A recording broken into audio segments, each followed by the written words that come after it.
Hello বন্ধুরা, welcome back to my channel. তোমাদের প্রথমেই আমি প্যান্ডেল দেখিয়ে দিলাম। আমাদের কাগজের প্যান্ডেল হয়েছে কিভাবে, প্লাস্টিকের হবে।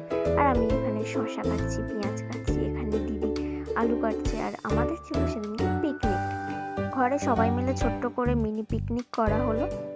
ঠান্ডাটা ভালোই ছিল, তাই জেঠু এইভাবে প্যান্ডেল করে দিয়েছে আমাদের ঘরে, নানা রকম প্লাস্টিক দিয়ে সুন্দরভাবে প্যান্ডেলটা করে দিয়েছিল। আর এখানে রান্না বসে গেছে, দেখি কি রান্না হচ্ছে। প্রথমে আমি তো ভাবলাম মাংসও বসে গেছে, তারপর দেখছি না, এটা তো সবে আলু হচ্ছে, আলু ভাজা।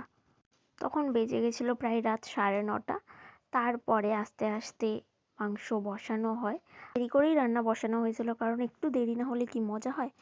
শেষ পর্যন্ত আমার মাকেই রান্না করতে দেওয়া হয়েছিল। রান্না কমপ্লিট, এবার হবে খাওয়া দাওয়া।